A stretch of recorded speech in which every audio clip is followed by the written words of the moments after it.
Hey everybody, welcome to the stream. I hope you guys can hear me. I am CJ Livecast, and this is going to be a Call of Duty Mobile Battle Royale esports competition. I am working on the stream. We have the vocals working. Last time I was a big mistake where I kind of let it go for like under a minute, but still a mistake nonetheless with not having audio coming from the mic. But this time we are all set and ready to go.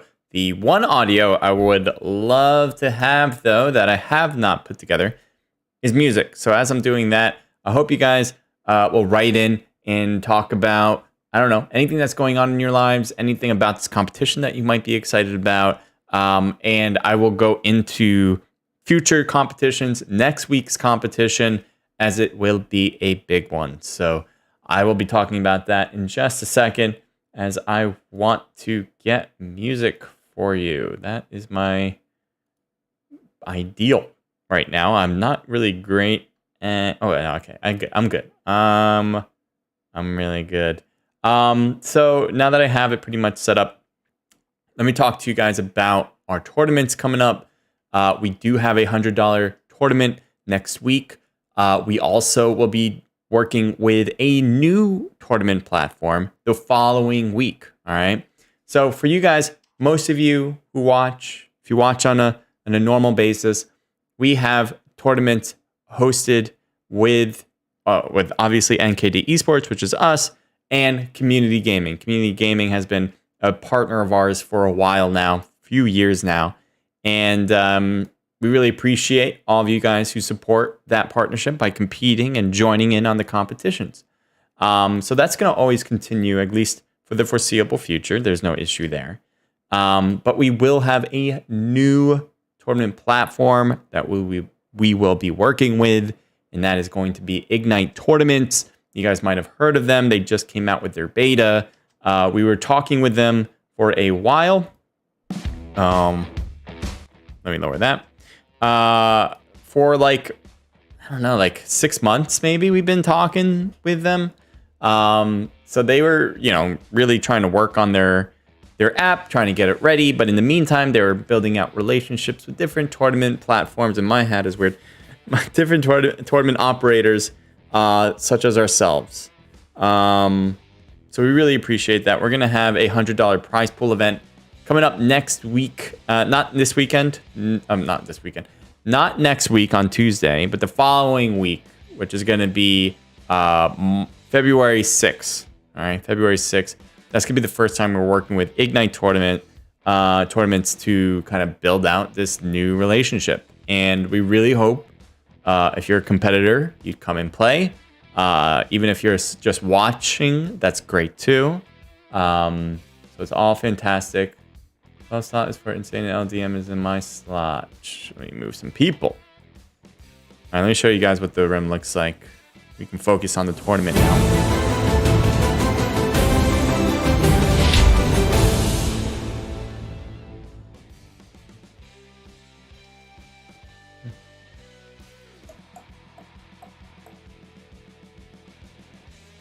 All right, it looks like they're in the right slot there. Let me just double check that though.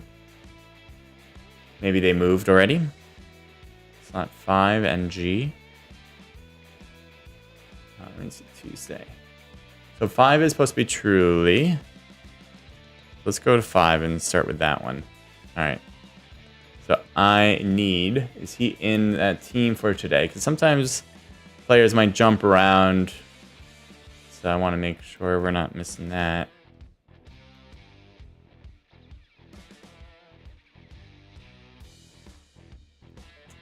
Of course, the search function in Discord fails me. No worries, I'm there. All right, so he's in the right spot.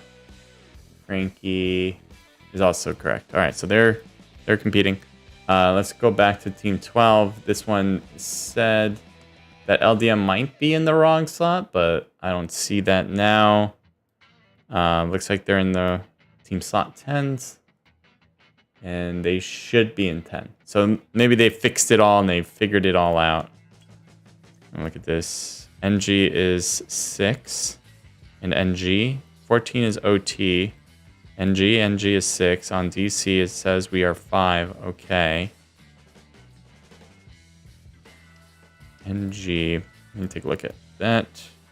What's going on? Yeah. So TR, Truly Naked. They're in team slot 5, which is accurate. NG should be in team slot 6, which is accurate.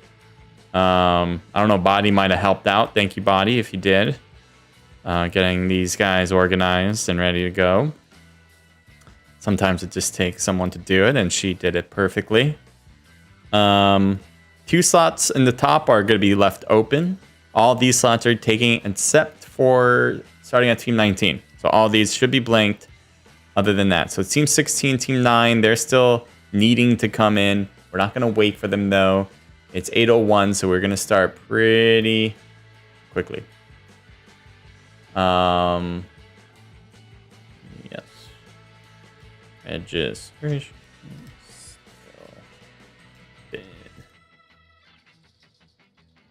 Alright. Any new messages here? Team slot is for Insane, and LDM is in my slot. Still? No, that's already fixed. Okay. Looks like they fixed that up a bit.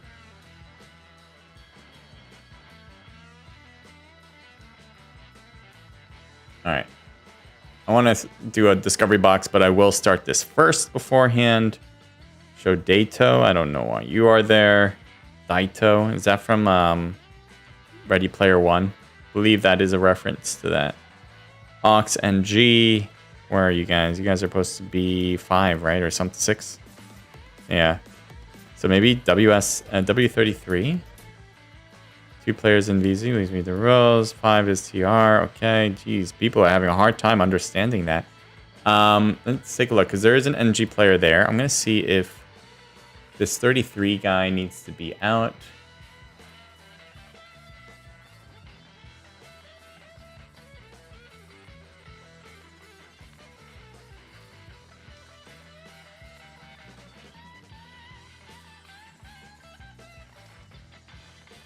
Yeah, I don't see this 33 guy. Oh, looks like he left. Or moved, I'm not sure. If he moved, then I probably should kick him regardless. He's probably just skipping around. I don't see this 33 guy anymore. Alright, he's out. So where are you, Shodaito? Okay. Looks like this is all cleared out now. Don't think there's any issues. Discord's saying no issues. Looks like this Shodaito left. Or did he just move somewhere? There he is. Okay, so let's make sure that is accurate. Slot 8. So it's Vanguard 2. And he is not supposed to be on a team.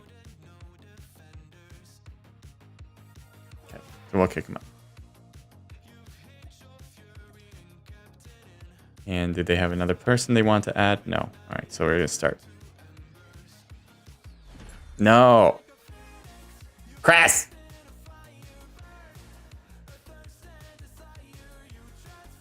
Chris will have to leave. Let's make sure he is in the first slot. I'm sure he would know to leave. So Chris is part of Vitrini Gaming. He has the IN tag. He's actually their captain as well, so I don't know what happened there. He's back. Welcome, Genius! Welcome to the stream.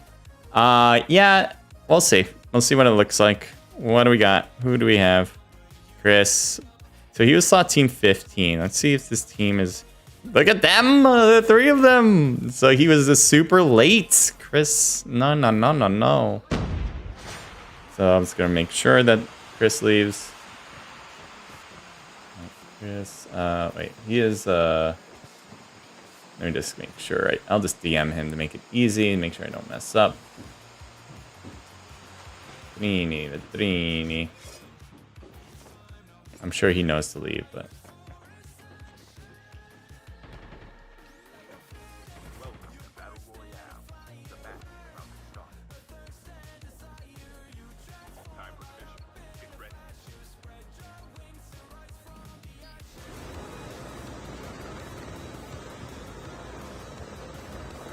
Hope everyone's doing well.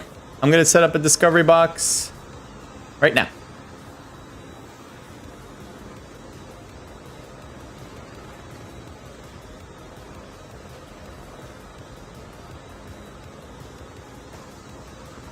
We do have a bit of delay on this stream. We have a delay for, I think many of you understand, but for those of you who don't, we have a delay to make sure that there is no real-time stream sniping. You want to make it as fair as possible for all the teams. So that is the only reason, really. All right, just created a box here. All right. So let's see what's happening in game now. So two teams are pretty close. Kublai's there as well. Let me take out the music while I'm at it.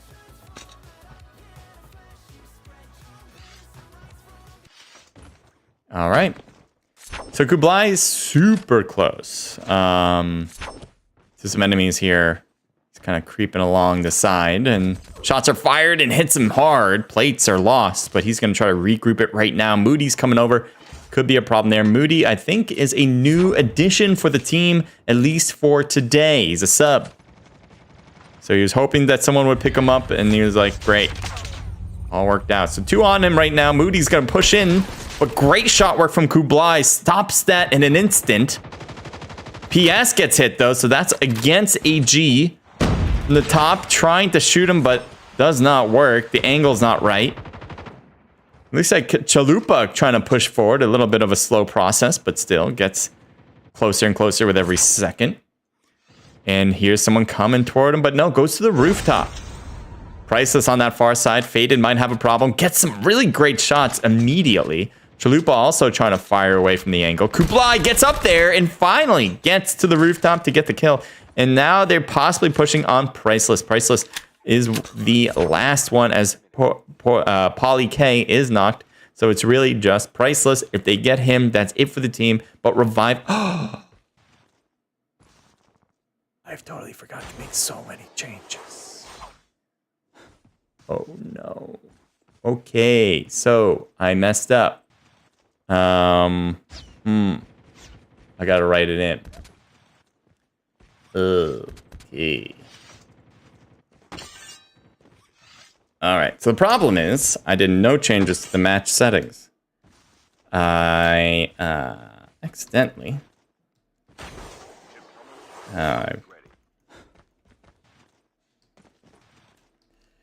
didn't save new settings to the match.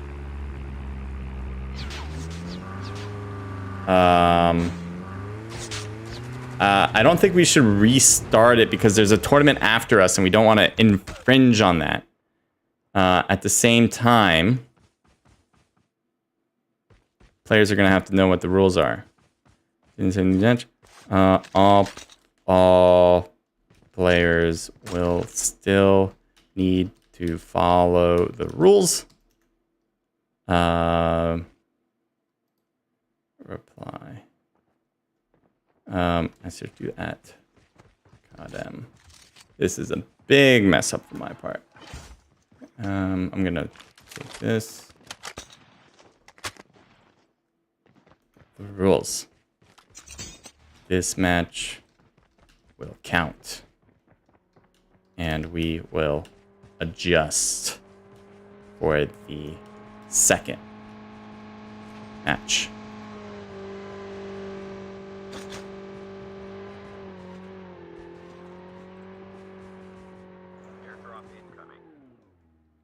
Okay. So, some big problems there.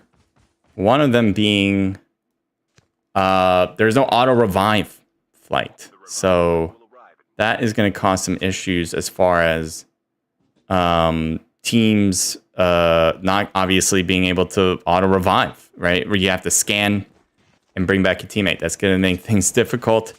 It probably threw off some players, which I do apologize. It's not something you want to have in a tournament, to throw someone off, not based on your technical skills, but your misunderstanding of the tournament, right? That's not a good sense. So, and my fault, and we will adjust in the next match. So, this is going to be weird, but interesting for some teams, I think. So I haven't seen revive flights from scans in a while. We've made that change a few months ago. So players are going to have to adjust. That's all I'm going to say, and that's how we're going to do it. Luckily, everyone seems to be okay with it on Discord. I'm wondering how quickly that will change. Any craziness does lead to chaos on Discord, but right now, nope. Well, just going to see how long that'll take. LDM, AG, in a fight, and someone already got a knock. A grenade gets to your car quickly. And the thirst happens as well. And there's another team in the area as LDM Guz seems to keep flying away. There's clouds getting closer, but Del Rey doesn't actually get a chance to shoot that. Oh, didn't have his gun out. Problematic there. So here's Del Rey trying to stay low. But Clouds is pushing up. Can he win against him with a good strafe? Yes. And Del Rey low on health. 7 until the regeneration occurs. Manages to make that work. But the problem is more players. And so he's just on the run. I don't think he's making it out of there. As through the window, it looks like they got him and took him out. Brissa, take out that shotgun. Rules still apply. Cannot use the shotgun as well. I'm not sure if he used it there. I didn't hear it until the very end where the box was only existing. But still, cannot be using it really at all. As Brissa gets taken down. So I don't know what happened to Brissa. She was kind of just sitting here. So there's one player left with Magic here. And trying to grapple out. LDM Guz passing by, but doesn't have teammates, so he's not going to stop to fight Magic. 14 seconds for revive flight. Clouds is scanned, so he just needs to survive for 10 seconds now. 9, 8, 7, 6. Does he have it? Does he got it? Yes, he does. And luckily, the team will survive even if Magic gets chased down completely. And maybe Clouds can go and pick up Flex's and Brissa's tags as well.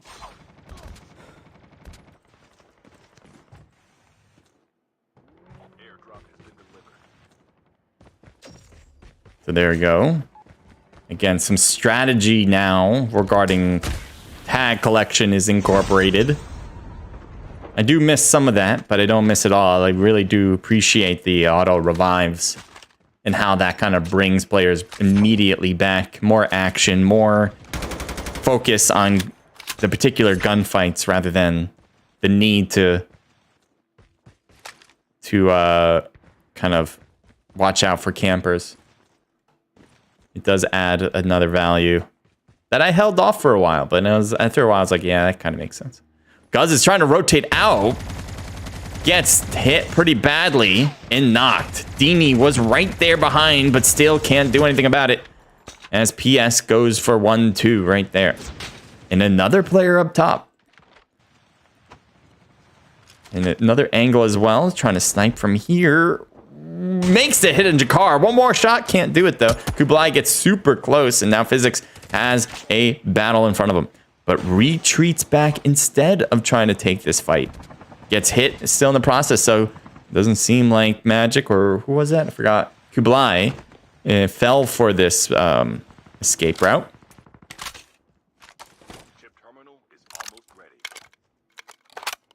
How close is he? Oh, there's one on top of him, too. Shots just weren't shooting upward in that one. Someone clustered Koost. I don't know if Koos was knocked or something, but got clustered to smithereens and now brought back by Punch It. I don't know what the process there was. Maybe, I don't know. I have no idea what that was.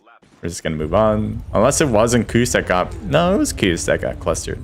I have no idea. Take a look at Jakar. Jakar's rotating out. All right, let's take a look at the map, get a sense of what's going on. All right. See Q1. Oh, Went to Q. Didn't go. Instead, we'll go to Frankie. Oh, my. So it looks like, yeah, TR kind of pushed onto an enemy territory spot and kind of got hit hard as Frankie took some hurt in there. Faded Pigeon really pushing, and Kublai pushed on the right side, and he's going to try to rotate around this corner. Hits, but doesn't get the knock. Instead, gets knocked in return. So I need to pee is rotating, possibly to pick up some tags here. There is a vehicle he can take and drive it around. I think that would have been a great move.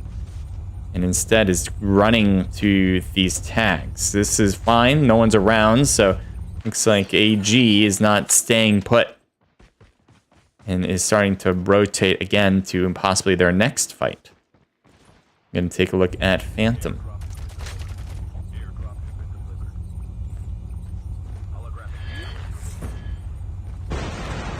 We haven't looked at M yet. E-Dust, Deli, and Shake. We have seen Bean play before, but he is knocked down. So they're just kind of staying in one corner. They don't have any kills yet, so they're going to have to build that up soon if they want to make a dent in the scores. But for now, at least they have a chance by staying alive. There's also a team pushing this squad of NG. It is Ventrini. There's Void waiting for Sezu 7 SCU. Gonna go with that 7 SCU. Probably not, but going. Oh wow! Quick shots on Void. Void trying to be sneaky on the bottom, but it didn't pan out obviously the way he hoped. Phantom looking at King Win. Got some good shots and doesn't continue the shot process. Has him clearly in front, but maybe the shots on the left were a bigger problem. Ox is knocked, so he's probably going to get thirsted or just going to wait for instant kills to happen there. Deli gets shot in a nice shot as well. A headshot to be specific. And gets the knock again on Shake this time. As Deli will get thirsted. Well done from Sombra. Working his angle. Unfortunately, NG is now down to one more player. And the tags are going to be nearly impossible to grab since Vitrini is all over those tags. So, and I do expect Vitrini, oh, well, they can't cross the water easily. So that's the only thing that's really slowing them down. They may try to swim it anyway, since they have the numbers to do so. But let's see look at the circle as well. Yeah, they might want to push this just to take out Sombra because they do need to head in that direction in general.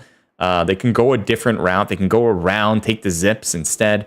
It's really up to them, I guess, on that, depending on how much risk they want to take. So we're going to get over here. There's Kublai from AG. They've been doing really well. They have 16 kills, double digits. Are they pushing right now? Yeah, Faded Pigeon is facing off against Jakar, LDM, losing a player there. There is still more. As Guz is trying to come around to help out his teammate. He's lost a lot of health just peeking, and Del Rey is the one closest, though. Unfortunately for him, no one's looking at him. Poltergeist is helping in that regard. Tag collection. You can see how well these teams adapt to the problems that might happen. I mean, generally, this problem shouldn't happen, to be honest, where I don't pick a setting. But it, you know, these teams really were able to figure out, okay, I got to do this. And now, based on all that, I got to change up my strats here. And this, you know, the teams that do very well in our tournaments are still doing well. Oh, a bit of a bank shot. Grabs a tag. It peeked out a little bit in the smoke, but quickly comes back around. 38 seconds for a revive flight. I think he's got this. He also has Koost alive as well. So this should be okay. As now they have regrouped. So some incomplete teams for sure at this point. Which again is something that we don't normally see with our tournaments since we do have auto revive flight. So generally if you are an incomplete team in short period of time, you get all your players back with the revive flights automatically. But not this time. So you can see these incomplete teams who, well, it looks like someone just got sniped. Luckily, Punch It is back. He's coming back as Koost was left for him on his own for a moment. Shots fired. He takes a hit. He's still getting hit and through the canister. It doesn't say wallbang, so maybe from a different angle he's got it. But I thought the only way he would get shot was through the canister, through the walls of it. I like the skin on this guy. Nice cloth movement. You know, we don't see a lot of that in COD. Sometimes you see it in PUBG. Frankie's got someone really close, but that might be because he's above him. Hard to tell. Yeah, like they're, I guess, right below him or something. Can't tell. Maybe he was. Maybe it was above him as well. Who was it? Del Rey? No, it's some. Oh, someone was above him too. Yeah, it was probably Jakar. Yeah, Jakar's way up there. All right, let's take a look on the whole map and see if we're missing any other fights here, and maybe on the island. Take a look. So right now, here's Punch It trying to stay low. You might try to get him coming up. Could be a tough attempt. There it is. Rewind and the shots from outside. The quick reaction to realize someone was in there and fire away. And no, we got kicked. All right, we'll get back into it. Fix it up in a moment. That will happen at a 1 per match rate. All right.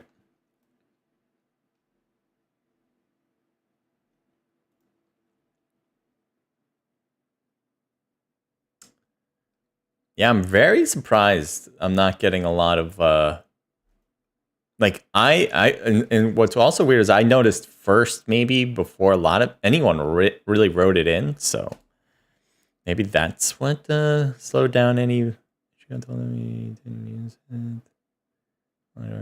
Okay. Thank you, Bondi, for helping out on that. Sammy Ment, welcome to the stream. Sorry I haven't been chatting much. I sometimes just get involved in the stream. Free for all, let's go. It's kind of a free for all. Still rules, but a little bit of a free for all. Frederick, welcome to the stream as well. Is that OG Kublai? I don't know if you asked this before. I remember someone saying that. Probably is my answer there. And let's see what we're at, because it was getting down to the wire already. The water was going to be a problem for some teams. Let's see if we are in. There's 5 players left, 3 teams in total. IN, Vitrini is looking really good, although they just lost a player. So they had the middle. And where's the map going? All right, so it's going toward Vitrini as well. Vitrini is the closest to zone. Sombra gets a knock and unfortunately can't get 2. And Kublai on that far side. Can he get an angle? Does he see it? Can he get a sniper out? Come on, get the sniper. Look. I guess he couldn't see it maybe.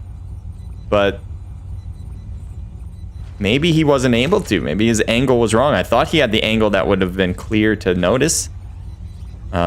Quick look at the map. Well, actually, I'm just going to stay here.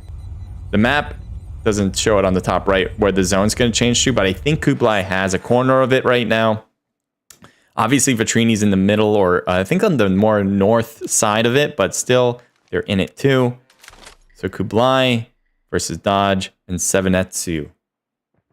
If anyone knows that name other than 7etsu, let me know.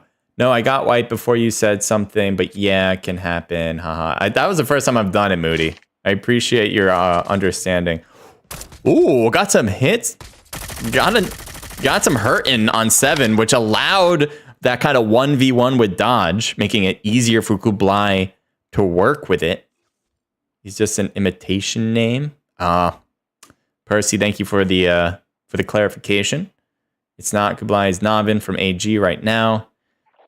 Different names. Anyone gonna do Sun? Maybe they'll imposter Sun as well. It'd be funny if a team just imposters all the names. Staying low. 1v1.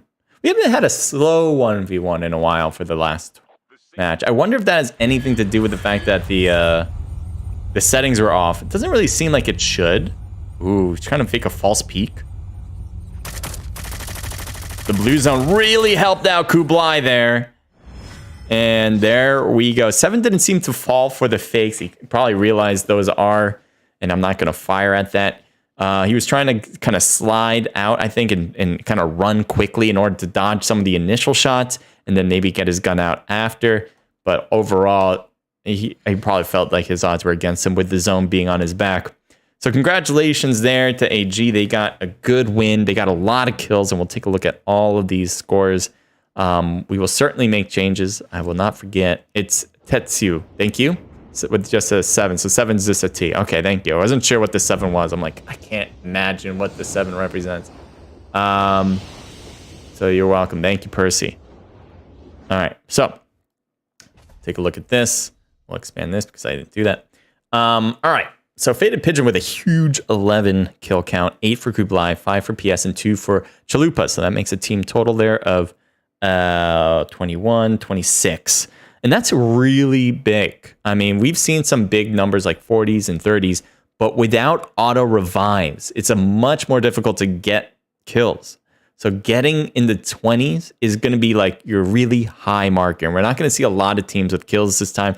Normally, we see a bunch of teams with different kill counts because they're able to survive and get all their players back without taking much risk to get the tags and scan them. So this time is different. And you're going to see a lot more low numbers on the kill counts. So this 26 really stands out. Vitrini with 9 from Tetsu, 4 from King Wim, 5 for Dodge. As a 3-person team, great job. Chris was supposed to be in there. He was late. He just got into the room, but was only in slot 1 right when we hit start. So I'm expecting them to do much better, obviously, with a 4th person. This is a team total of 18, by the way. Great job. NG with 6 kills there, too.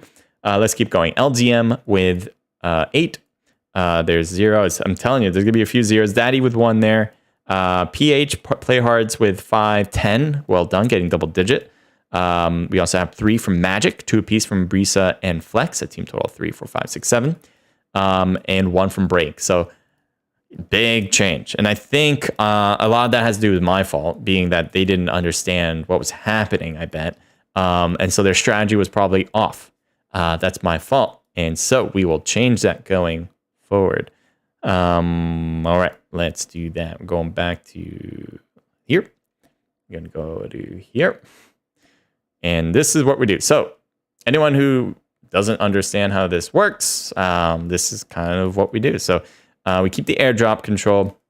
All this stays the same. You can change like height jumps and HP levels and all that, but we just keep it the way it is.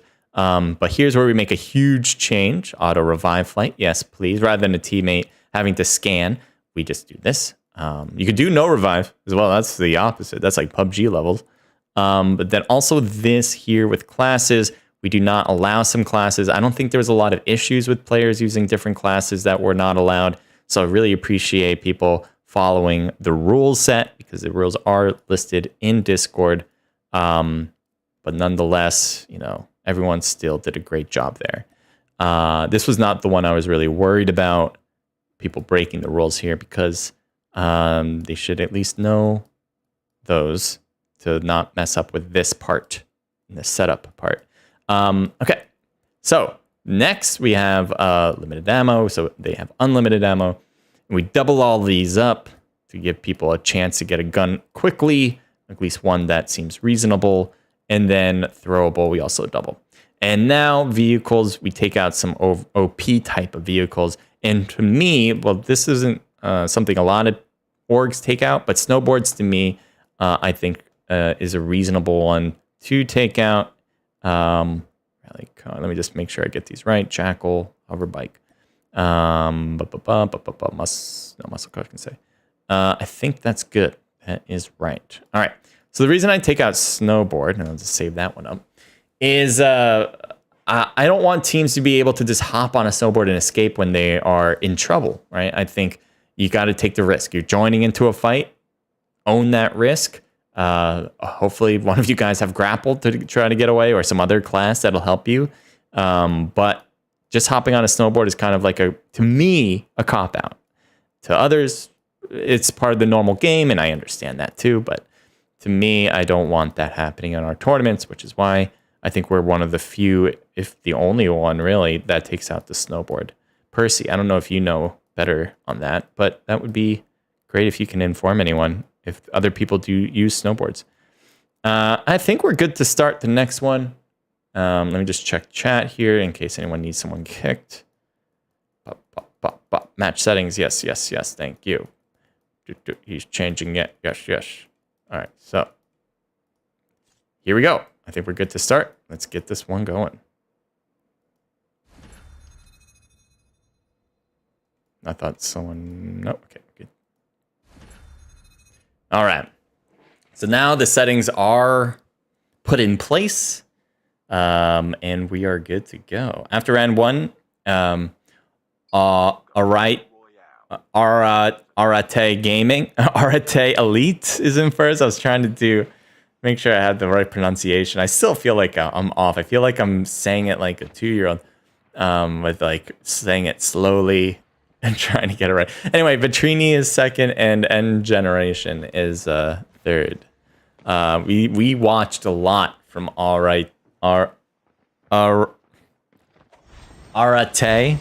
We saw a lot of them in the last match because they constantly were putting themselves in the fight. It wasn't that they were getting pushed and another team came over to them and another team came over to them. They went to the team. So they were aggressive. Even with the idea of having to scan for revives, they did not feel like they needed to limit their risk. They pushed, and it paid off for them. I wouldn't recommend that for all teams, obviously, especially if you're a team that's a little bit lesser on the skill sets of fights and teamwork. You might get yourself in an early exit. But for them, they can afford to do so, and it really pays off in their advantage. I do think AG takes out snowboards in their sniper shotgun event, but other than that, most people allow them. I think it's mostly because it was stressful to try and look for them. The snowboard setting glitches, yeah, that was always a problem for sure, because it still exists. Like people can still get on snowboards in the game, because the game has not fixed that glitch, as far as I know. I think someone said it possibly was, but I'm pretty sure it's still in there, because we saw it like last week. I'm pretty sure we saw it last week. Someone used it. But you know, it's based on whether we catch you doing it. That's really it, right? And you don't know where we're gonna be, so you don't want to be caught with it and lose a ton of points because of it. That's the only way we can do it. Wow, Tekka right there. Solus doesn't fire. I guess took a hit. Yeah, he took a hit. So I guess it makes sense. So Playhearts did really well, other than the rank though. So they had a lot in kill count. I believe 10. One of the few teams with double-digit kills. So look at Solus over there. It looks like Tekka thought he can get a chance with that. And now Tekka with Infinite and Pros. And Pros, they're a 3-person team, by the way. This is, luckily for them, they're also facing another 3-person team at the moment. So not that big of a problem, I suppose. Frankie is pretty close. There's Tekka up top. And Frankie jumps off to the side. Tries to zip up. Does. I thought he was right next to an enemy, but apparently not yet. Oh, there's Tekka pushing and got yay. So that's a big problem. Oh, I Need to Be is actually part of the team. It just wasn't showing on the whatever. Oh, no. He actually had a good timing of it, just a bad angle on it, though. So here's Infinite. He needs to back... Wait, no. Who needs to back off? Solus needs to back off, and he is. Okay, I was like, why are we not looking at the right person? Yeah. So good thing that he is. So Revive Flights will come back for everyone this time. For all of you who's kind of new to what Auto Revive Flight is. You said, all right. All right. Not that was good. No, that was good. All right, all right. All right, I'm going to go with that. AG for short, as always.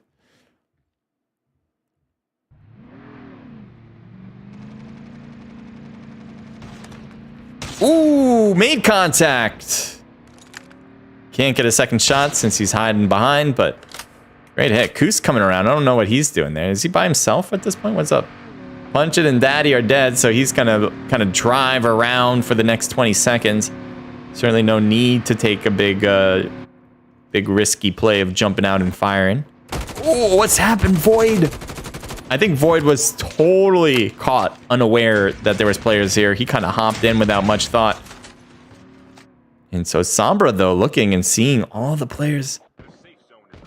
And he's just kind of figuring out what to do. I'm getting hit by multiple angles here. Eventually, they're going to spot Sombra. And there's a shot toward him. Good shot. Oh, but right at that moment, someone pushed him on the roof. So Deli, I think, got a kill. Shake. The Bean, I think, inside. Oh, he gets flashbang, but he's able to get out of it with rewind. And goes for it again. Unfortunately, the second time around doesn't help much better. Misses the snipe and decides, you know what? Never mind. I'm out. And that made a sound I wasn't expecting. I think Void. No, it wasn't Void. Who was it? No, I don't want to go back here. Oh, Sombra. Sombra was the one still here.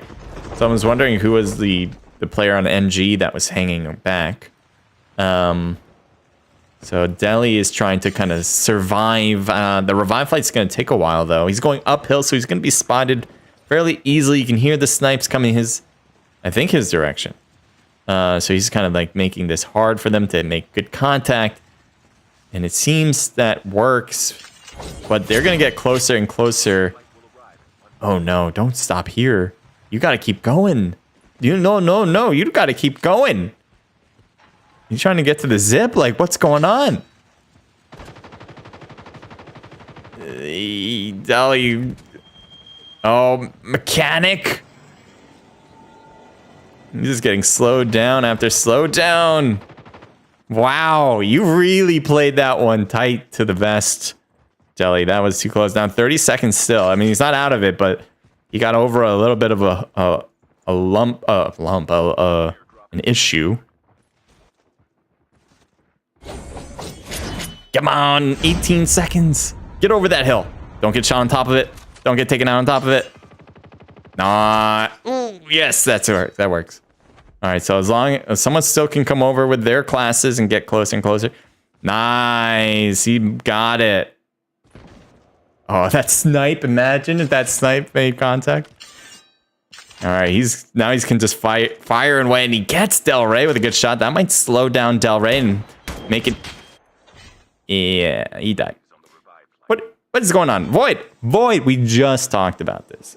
I don't think we talked about with NG, did we? No.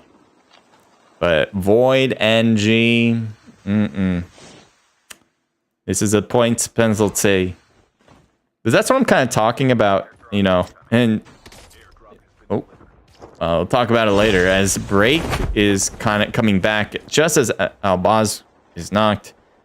And let's head over to the other fight I'm noticing. Drago. So Drago rotates out as Flex is still alive. He's kind of just going up these zips for the floating platform here. Made it up and now spotted. And comes right back down. Oh, good timing on that one. Great timing, actually. He's gonna hide. And they know he's here, so he kind of he jumps off. He is doing great. I mean, Flex, he's kind of not as quick as the last time. He really got to that zip the previous time he went to it. Let's head over to Elvay, as he just got knocked. Soul gets taken down. Stratos and Levi, they have a height advantage, but not a number advantage. Oh, no. Stratos did not intend to fall there. Ooh, someone's on the backside. Might go to the roof. That granny toes. I don't know if they're going to get a good angle on it. Oh, he's looking to the left, though. Nope. He spots him out. Miss. Good try. All right. Let's see, anything else we want to focus on? Phantom might be in the middle of a fight. Grab some loot and knocked out immediately. And who's using a snowboard? Is this still... Was it Void still? Was it Sombra? Was it Ox? I think it was Void again. Pretty sure it was Void. Void. What are we gonna do with you?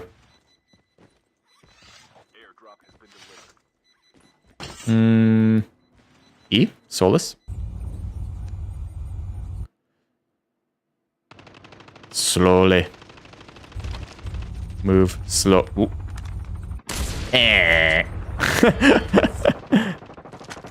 Teddy right there. Oh, Solus with a great shot. Uh-oh, but 3v1 cuts around. Yeah, you can cut all around all you want, but a 3v1, you're not getting out of that. Still got a cool knock, but obviously, from an esports standpoint, it led to Bupkis. Punch it by himself for the next 50 seconds. So that's going to be rough on the kill count. It's going to be slowing them down quite a bit.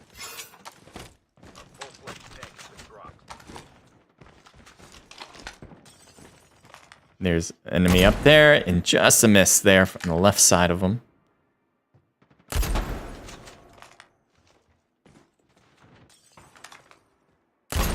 Kind of sees him through the trees just barely, just a little bit.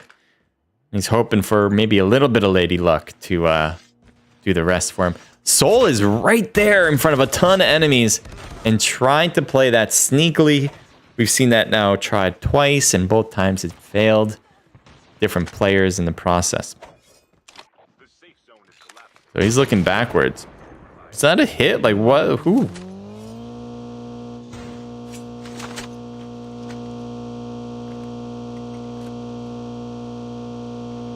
Rotating out from the left. They were kind of in the center, which does make sense to rotate at that point. Look at this cluster of people. There's just like a lot going on in that middle spot. Maybe revive flights bringing people back and they're landing on top of their old boxes, I guess. Footsteps behind him. He's looking back. He's like, oh, nothing there yet. Ooh, Tetsu right there on the left. He misses that opportunity to fire, but instead fights King Win to attack and takes care of business there. There's Tetsu. And gets another one. The angles were working perfectly. He was able to find some cover for that second attempt. Ooh. Oh, no, his teammate. That's his teammate. I thought it was another player coming over. But no, it's a teammate there. As they all go for loot. Now, there's enemies above. That's not a teammate, Ali. And Drago is down. Magic has a possible angle on some of these guys. Flex getting hit and down. So there's only one left on the opposing team there. It's Magic. He's gotten away, though. And he's going to have to wait it out for the next 30 seconds. Where is FG on this? Uh-oh. Got kicked. Moved too far, I suppose. Let's give it another shot.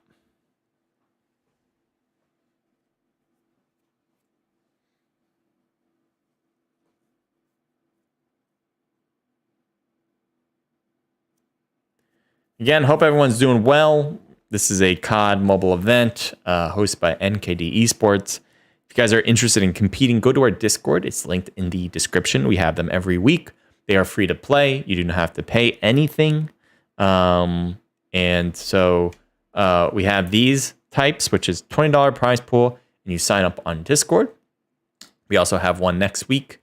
It'll be a sign up on Community Gaming, $100 prize pool.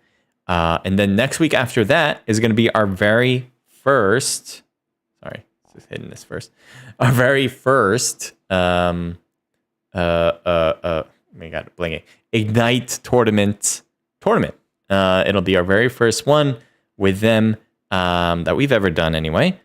And so if you guys are interested, we will be posting that on Discord too. So just be ready for that when we announce it on Discord. But this is a bit of a sneak preview to let you guys know what we're up to.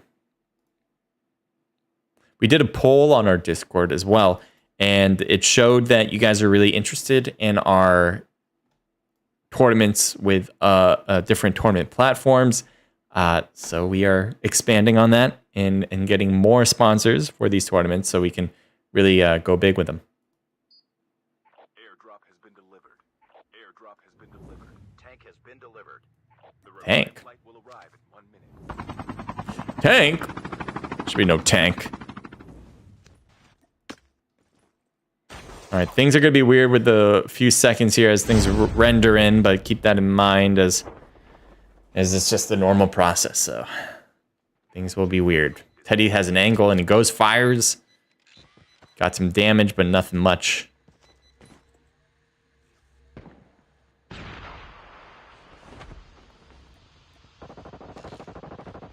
His teammate Physics is firing. The safe zone is collapsing. Your teammate Chalupa was knocked. Physics might be trying to come in for the kill. Does. And now he's healing for maybe the next part of that fight. Kublai is right there on the left.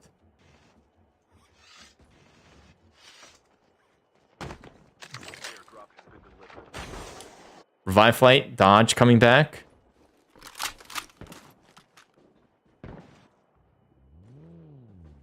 Yeah, see, things are a bit stick figure-ish. Just keep that in mind that it just needs time. It needs a little bit of time to get back into normalcy. Nice shots on Kublai. Physics is not pushing forward because he's getting shot now from PS. And so he's just kind of dancing in the corner. Was able to heal his health up, but the plates are gone. I don't know how he's surviving in this corner. It feels like he's got a lot more problems than he could have handled, but apparently he handled it just fine. They take down the enemy, which they might have wanted to keep alive. Oh, there he goes. Taken down for sure. Probably from Tetsu.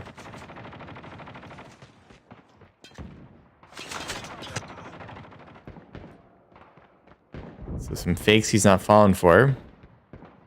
And no one else is pushing up that. So we're going to move on to Drago. Drago is knocked. I guess Flex is going for the revive on there. In the smoke. Team pushing them now. Revive flights back for 2 players. They're kind of rotating back. And it seems fairly okay. AG was the opponent, and now Flex is getting hit. Snipe 1. Snipe hits. Misses the second hit, though. The second shot. Take a look at Shake. It looks like someone was right next to him. Is he above? Like, where is this player? There's PS and taken out. So PS, I think, was a revive flight. Landed on top of the enemy. Tried to use his handgun, but didn't work out.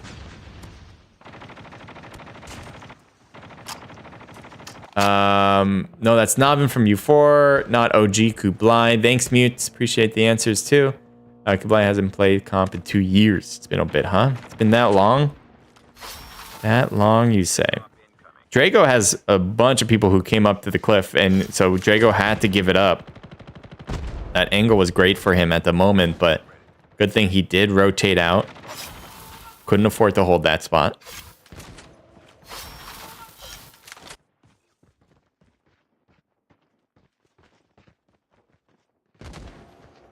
He's waiting for them to jump down so he can try to take him out. There's one that jumps.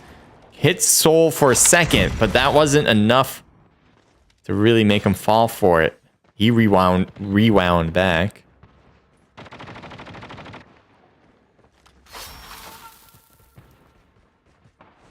That was an enemy, and Drago decided not for me. Team's doing really well surviving in that spot. It's kind of open to a lot of elements.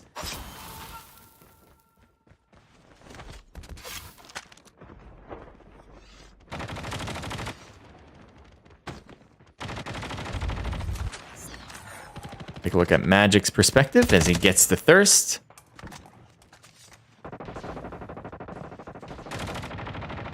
And someone's knocked here, so they gotta go for the revive there. Physics pushing quick, but tried to jump out, and unfortunately he grappled into a team. Whoa. I'm just heading over here and seeing people die immediately. Here's Chris. Bean pushing forward. That is a real enemy, a real man. Needs to reload. Can't do it. Bean just moving and grooving in that spot. Made it hard for him to get hit. And then when he found he had the right timing, he got his gun out to fire away. Phoenix versus LDM. Live the Madruga.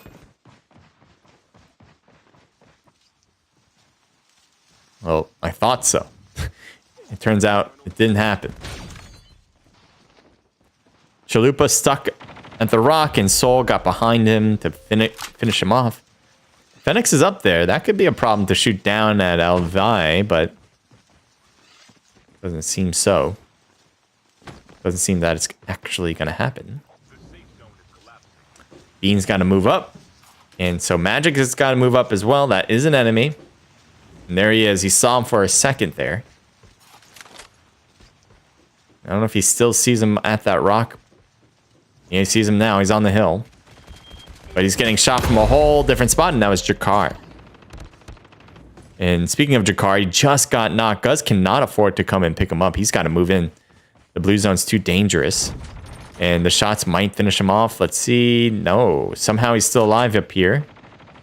I thought he would be taking... Oh. The movement's too fast as Magic moves well out there. Surprised with those shots, but still was able to adapt and make the change needed. And now two teams, 1v3. Magic in a major disadvantage. He's got to get this one right here. He's got to make it an easy one. Why are they coming in different directions? Luckily, he had rewind, but I think that would have been it for LV2. And again, another one. Why are you guys coming in one at a time? You guys had 3 players to work with, and now you got none. Magic with the win in a 1v3 to finish up match number 2. That does not happen, ladies and gentlemen. That does not happen. The reason that doesn't happen is because teams kind of know to push together rather than separately. You can push from different angles, but you can't push at different times. It has to be the same. And technically, yes, you could have someone shooting from a distance while you have other players, push in, but there's some level of coordination. And that was not here. That was not there against Magic. Magic pounced on the opportunity to make that work in his favor.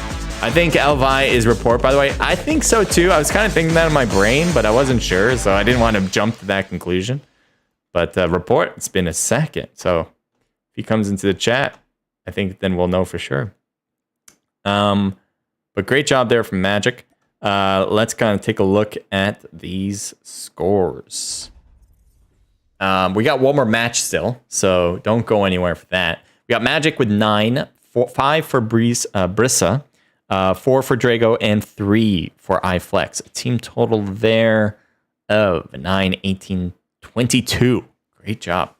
Next, we have 7 from Soul, 3 for Elvi, 1 apiece from Stratos and Levi, or iLevi.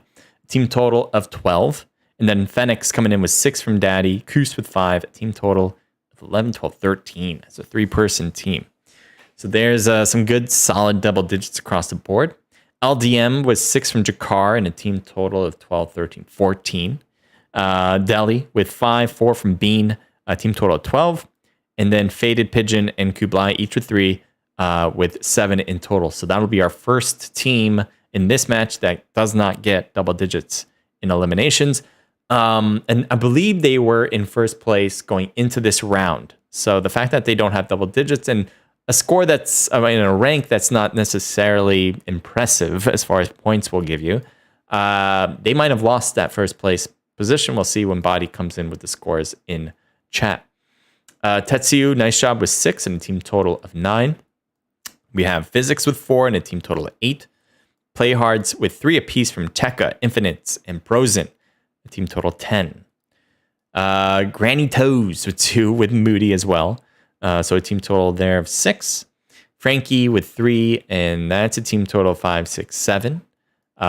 6 coming in from Ali in 12th place. Ali has 6, 4 for Devil, a team total of 14. 12th place, 14. Void with 2 and a team total of 4. And then Albaz, Death 2.0, and Death all have 1, so a team total of 3. So this is what it all panned out to. Way different than the first match when we did not have Revive Flight. So this made it a lot easier for teams to stay alive, so they could get kills. It also made it easier for teams who were getting the kills to have more players to go against to increase their kill count in total. So that's why there's a major difference when it comes to scoring those two styles of gameplay. All right, so I think we're good to start this one. I'm just going to check chat on Discord. It looks clean there. No issues as far as I can tell. And chat here. And I think make it 5 rounds. Make it 10. No, make it 25. Make it 30, 45, 50, 60. Yeah, I like that. All right, we'll do 60 rounds. So this is just third round out of 60 for the day. We should finish it up by 2025. So let's start. All right, maybe we're good to start. Yeah. Okay. Moody, thanks for the follow on Twitch. Appreciate that. Just realized you did that. I don't know if you're still here because you're playing, but thank you. So, Arate Elite are still in first. They didn't have a great game, so I don't think they have as dominant. They obviously don't have as dominant of a lead, but they still have the lead. Vitrini has second place now. In I believe that's supposed to be Insane Esports. They're in third place. So that's what we got. I heard that they are making not an emulator, but a version of COD Mobile for the PC. Now, how is that different? I'm not 100% sure.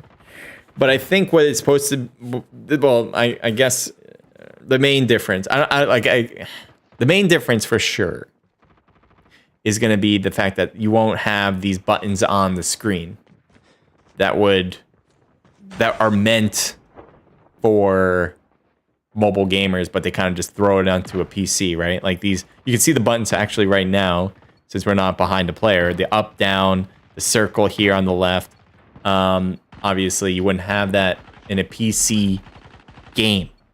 So that's what it'd be weird if they don't. But I'm sure they'll make sure that doesn't have that on the PC version. And then the other thing too is what they were saying is it'll have more like graphics. It'll be more graphic intensive. Well, actually, I shouldn't say that. It'll be the most graphic intensive you can get, while like the same level as someone on mobile can get.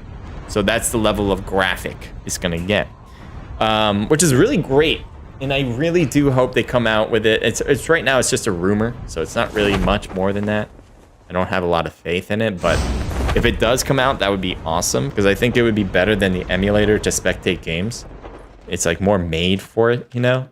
Rather than, I feel like this is kind of like mobile first. Ooh, Punch It's down first, but 666 will be eliminated right after. Enemy up top. Chris can see that clearly or hear that. Another one might be coming down now. Down the chute. Oh, can't quite see it. He's looking back, wondering. Oh, the timing was weird. Both of them moved at the same moment. And it really created an odd engagement. What? You missed him. He was right. Did he not see him? Was he poltergeisted? What? No, he's right there now. Good job. Good teamwork. Devil was taking a hit. He probably would have lost without his teammate there. And they have 3 kills, so they clear the spot here. Apparently, 3 is what they needed. We're going to change it to Overgrown.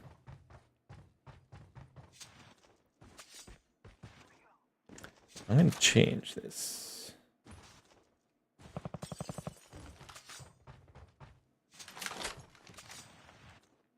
Yeah, that looks good. If that wordage is too small, let me know. wanted to get it enough. Jakar taken down. There's still one left already, but he's bailed, which I don't blame him. He already kind of saw the writings on the wall with that. You do not want to put yourself in a risky situation. So he kind of got to get out of there for the auto revive flight to take effect. Sol and I Levi are both knocked. And see what OT will do in this situation against them. So they have one player out. Granny Toes just killed himself up. So they have advantage in numbers. Stratos' helicopter jumps out of it. So he's right here. Moody, gets pushed. Possibly by a report. Should we just call him report for the funsies? I don't know.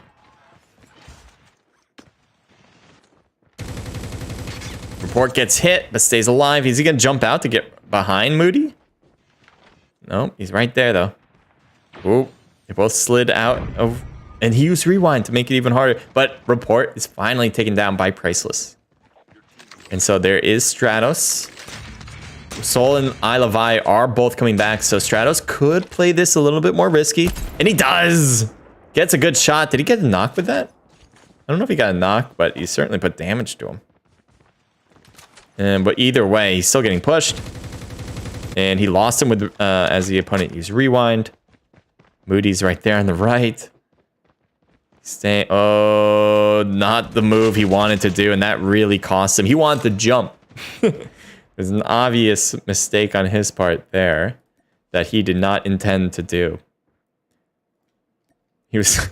That's always the worst, when you're just like slowly like moving up and you're like, I can't do anything though. Like, it won't let me stop. I can't do anything. And it's just like so unfortunate because you know it's a mistake. Ooh. Trying to shoot through the wall there from Ye, but still his teammate got it done. Head over to F1. Phantom might be in the middle of a problem. Or is it just my misunderstanding? Let's see. Oh, they got hit with it. There's one on there. That one went inside again. They're staying close knit, so it's making it... Oh, Phantom, you missed him. There he is. Didn't get the knock. He should have gotten that. But maybe it just will take a little longer to do. Death will get pushed. Phantoms just can't quite find Death. You would think the two names would be perfect for each other to get close. And did they get it? Yes, they did. Well, they got Death 2.0. Was that also the one they were looking for? Or no, I think they were looking for Death here. And he got out. He got out with Poltergeist. Phantom should use Poltergeist, by the way. Ooh! He didn't realize the car was going to come right there. Maybe he did, and he was like, I have no chance, so I might as well go out with a blaze of glory. But either way, down and out. So, let's see. We got some separation amongst teams. Viaflight bringing back some players, especially for D, and it looks like they're definitely going to need it. This is what they look like here. So you can see, yeah, Sol was the last person. He's just probably... He's been driving since his teammates died, I bet. And now he won't have to anymore. He can go for fights again. Here's also more revive flights. This should really help them out too. Break being the last player at that point. But they're actually landing next to two different squads. Let's see, who's R2, by the way, which is not really indicating... Is it the Millie? Okay, so it was a glitch. Okay. I should have known. They're getting some loot there.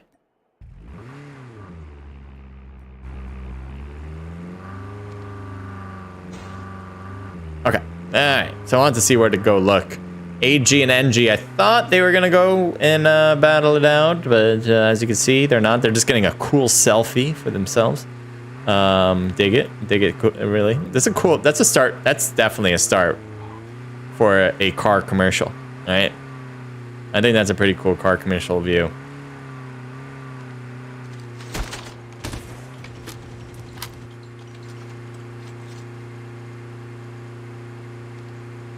Take a look at E1. Helicopter's a bit heated. And so 2 of them jumped. Maybe they saw a vehicle on the ground. Any shots will certainly push them to jump. And also, the pilot jumping out will also certainly lead Solus to jump.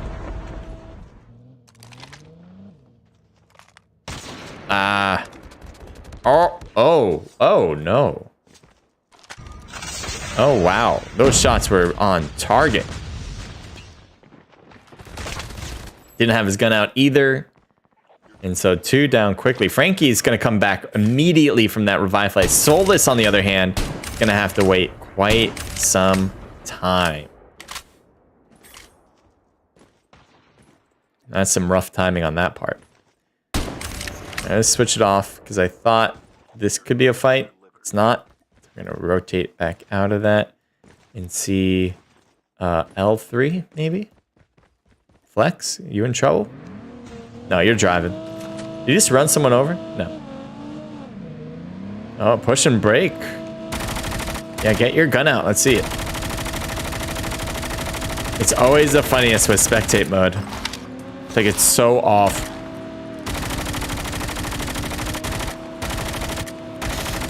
Oh, yeah, there it is. You can only tell he gets shots when they make when they show it on the screen that he made contact. Oh, but now that there's a lot more going on, Flex is out, Brisa is left. 50 seconds for revive flight. He's gonna try to stay low, but they're on top of the hill. So will this really work? Will this really be the play? Smoke? Yes, absolutely. That'll buy you a little bit of time. I like it. I like it a lot. Definitely need to get out of the middle spot. And it looks like it played right. Oh, but Kublai's in the front. But far. He's far. You're good. You're good. Kublai's far. Tasty, on the other hand. Tasty Chalupa. Might be a nice dinner for NG right now. Let's see if that is the case. Or will the food fight back?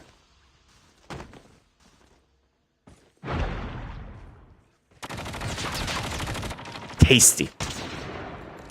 It was delicious for NG. They will eat that up. Woo! Jeez. The snipes over here.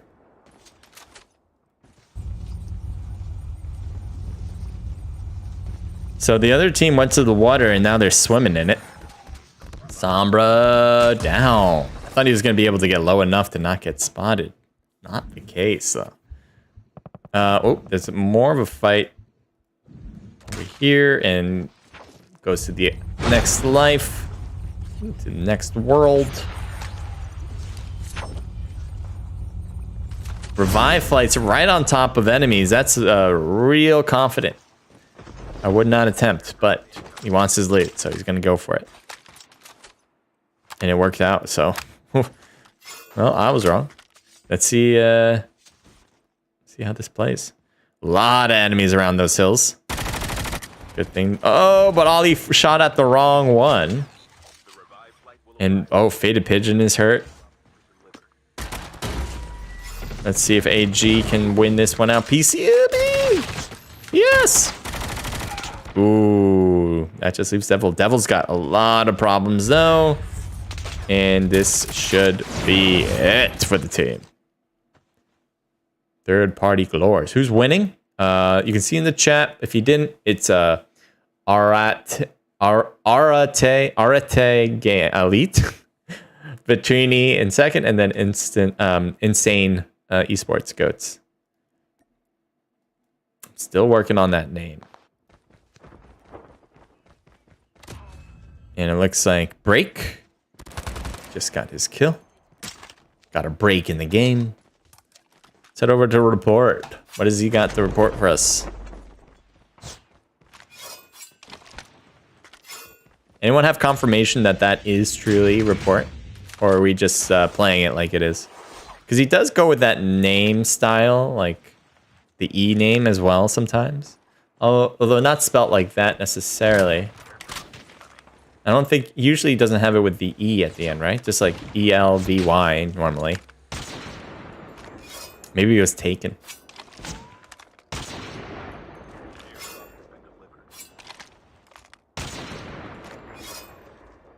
Levi attempting some snipes as he runs across.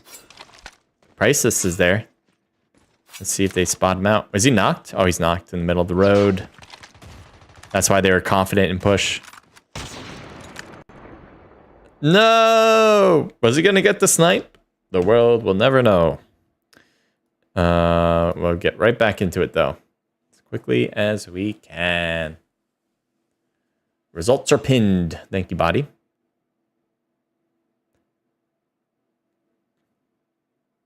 Got a good amount of people watching. Love it. Thank you. Again, if you have... Well, actually, I haven't said this. If you have not, please follow the stream. That would be fantastic. If you're watching from YouTube, please subscribe. Leave a like. We're all great things. Also, write in chat. I want you guys to write. I'd love to hear you guys. You can talk about the game. You can talk about other things.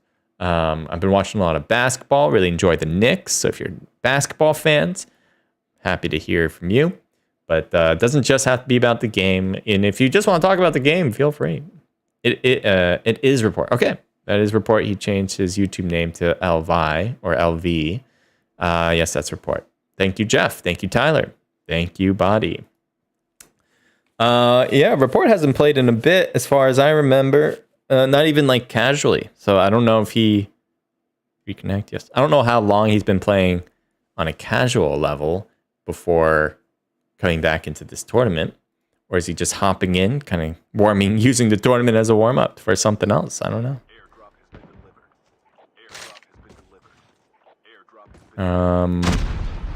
Airdrop apparently has been delivered. Void is not near his teammates, and so will that lead to his demise against the almighty RIT Gaming? Yes, it will. So again, things need to render. Give it a sec. As it does, give it at least a few secs.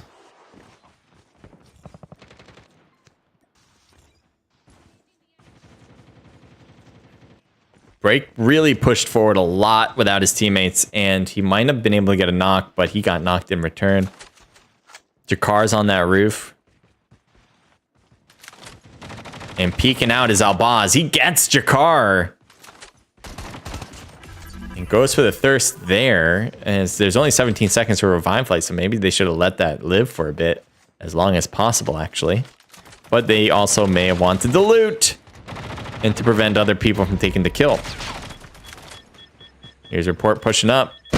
Elvi, can he push in now and take out the squad that's been doing pretty well in this area anyway? Trying to use the bike for cover as well. Does not play.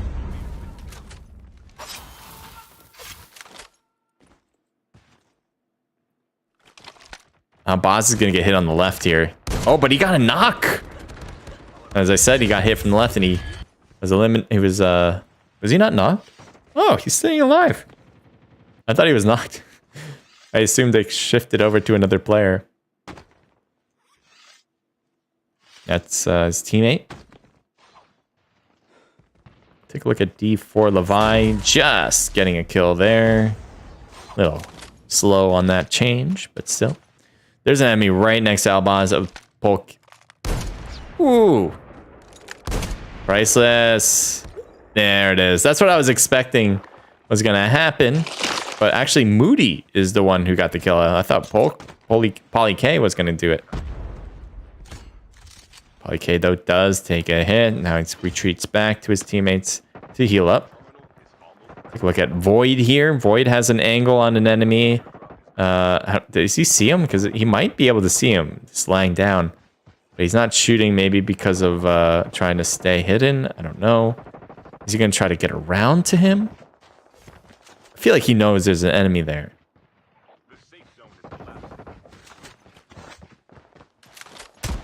Break did not realize there was an enemy. I don't know what happened. Break made a mistake somehow. Moody is down. OT trying to clean this up, but they're kind of left at a disadvantage. Or not. OT with another hit and gets another one. Oh, but he got knocked, I think, from the blue. something happened. So now it's just Poly K. And against the whole AG team. Yeah, that was an attempt. I think he's going to stay in this blue zone, though. Oh, there's still another enemy, though. He has nothing. Look at this. No gun. This is running empty-handed here. Brisa, Moody got taken down from the blue zone. I want to see this creeping. All right, there's a few teams actually. I gotta pay attention. I wanted to see him creep up. Looks like Kublai's doing a bush there. Good job, Magic. Magic was the 1v3 master last match. Let's see if that'll work here again.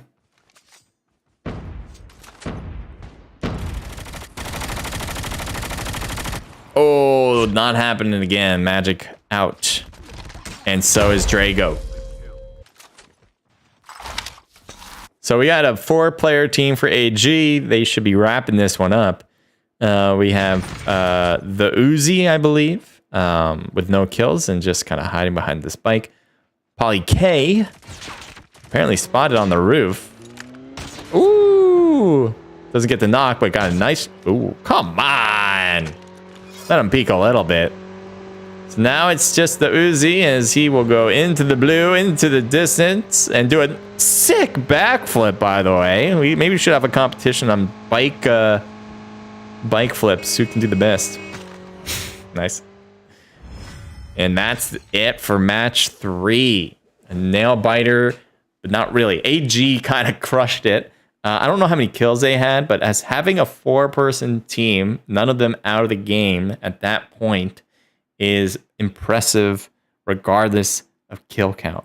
And I expect that they will have a huge kill count. And it's big. It's just not huge. But they didn't need a huge one either. They were already in first place. They were first place after every single round. Even before, like after the first round, they were in first place. After the second round, they didn't get first, but they still managed to stay in first. And now with this, I think that kind of solidifies it up. Unless I'm missing something. All right, so let's take a look. 6 for Stratos, 5 for Soul, 5 for I Levi, and 4 for Elvi or LV. I'm not sure how he's going to pronounce that. Team total there of 20. So pretty much, unless point rules and such, they should have the victory. LDM with 0 kills in this one. And then we have Priceless and Moody, each with 4. Granny Toes with 2. A team total of 11. We also have Drago, iFlex, and Magic, each with 3. And then Brisa with 4. A team total of 9, 10, 11, 12, 13 kills. Kublai with a big 8. Very impressive. Wait, which AG? Which AG is AG? I guess is the question. Because we have AG Elite, right? Let's get the names in the player to said name correct. So Shake and Bake is I Levi's one. So this one's Shake and Bake. This is not the elite team that was in first. So that was my mistake. Kublai. Wait, Kublai's on this one. I don't know anymore. I'm lost. Which one is which? Looking. Let's gotta look at the squad registration again. All right. Elite should be Kublai, PS, Faded, and Chalupa. Okay, this is what we have here. So this is the team who got 5th place. They were in first place. So that throws things off. Body, thank you for the clarification as well in the chat. I just noticed that. So Kublai with 8, 3 apiece from Faded Pigeon and PS. So a team total there of 12, 14 kills. That still could lead them to the victory, but it does make it a little bit harder. If Shake and Bake, which is first place here, took over, then that's obviously how that'll work. Shake and Bake, I don't know if they were not in the top 3, so they would have had to make some major ground movements to reach AG Elite. Break Death, Abaz, and Death 2.0, each with 1, so team total 4. End Generation, nice job. Void with 7. That's a team total of 11. We have 0 there. Frankie and Solus with 1 and 2 kills. Team total 3.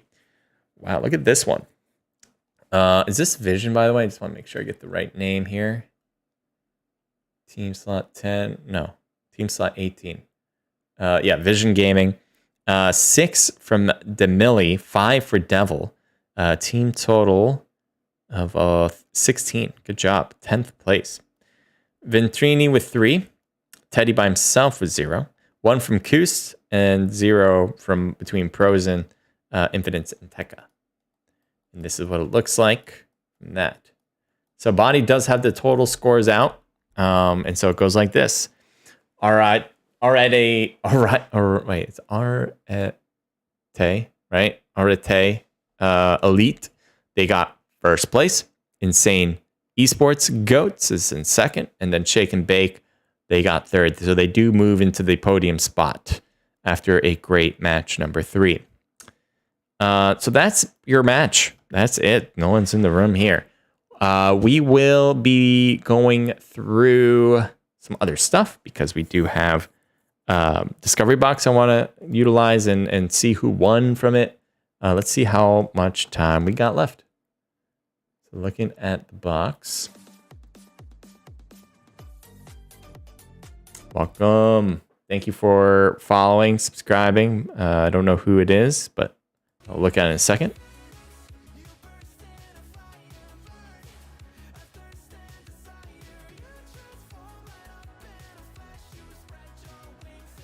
Percy says GG's, everyone. All right, we still got 13 minutes. Let's take a look. We were looking at Apex Esports Tournament to kind of see what can be utilized in COD Mobile and PUBG Mobile events that other tournament hosts do, and vice versa. Maybe we would see what just works. All right, that's generally what we want to look at. So what my thoughts is, we did Apex because we want to look at Battle Royale. I'm trying to think of another good Battle Royale that we can take a look at as far as a tournament goes. Would Warzone be a good one? Let's take a look. Maybe Warzone Esports Tournament. Upcoming Warzone. And I want to do it on YouTube.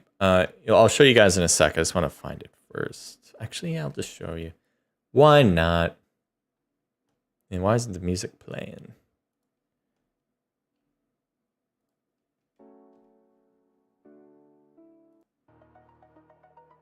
Yeah, let's do that.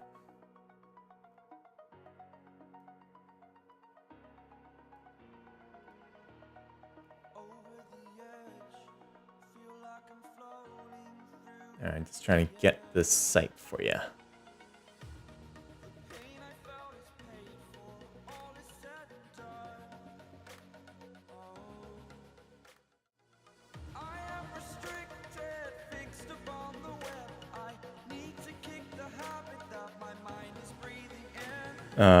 We're gonna look at Warzone Esports Tournament.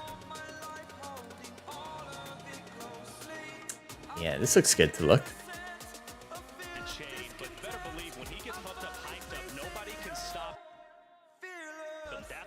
Alright, let me take out music.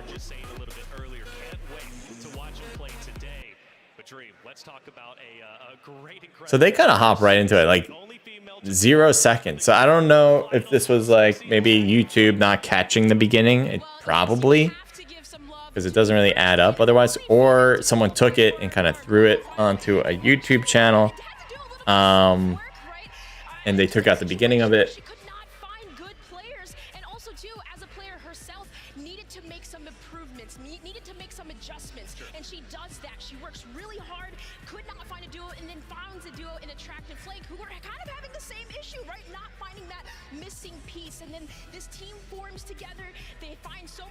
So it looks like this is an online tournament, given that she is apparently in her own home, as far as I can tell, rather than in a location. Although there are people who seem to be in stadium. So I wonder if it's like a mix. Okay, no. I guess they were just showing. It must have been showing her like own stream. It looks like they're showing the stream that's showing the stream. All right, so let's take a look at this, by the way. This kind of structure is one that is, I think, pretty normal. Right, this is like the normal structure for PC. It's not the same at all compared to how mobile does it, especially PUBG Mobile. PUBG Mobile is probably still the most popular battle royale mobile esports community to this day. Right, COD Mobile doesn't get close. Apex was removed, so there isn't anything that compares. So when we think with PUBG Mobile, what they do is they have like these different tables that for the teams, and they have them like in a circular manner. So in a stadium, you can be like looking over the team that you want to support. You can be closer to them. You can buy the ticket that gets closer to them if you want. You'll know where they are in the stadium, so you can be like, all right, I want something in this section so I can see them more than I can see other teams physically. In this situation, it depends on how this is structured, because I don't know if this is a stadium or is it like more of a theater. In which case, this would be the way to do it. Like most places that I've seen PC tournaments do it, they do it like this because it's not necessarily a stadium. It's a more or less, again, a theater where like this is kind of the stage, and then you have like people looking at them front, right? So I can't tell what this is because it's not really showing the audience, and I would love to see the audience. The attractive flank can do, but now, okay, all jokes aside, let's move to your favorite region. Let's talk about EU, because they have some heavy hitters today. And man, just taking a look at the list, it goes on and on. 20 great teams. It sounds like there's an audience that's playing off of them. I don't know who and how many. Doesn't have to be a big amount. I never think a tournament's based on how many people actually show up as far as its success. Viewership is a measurement for success for sure, but people actually there doesn't indicate the success. It just should add to make the video more successful. Viewership numbers are definitely important.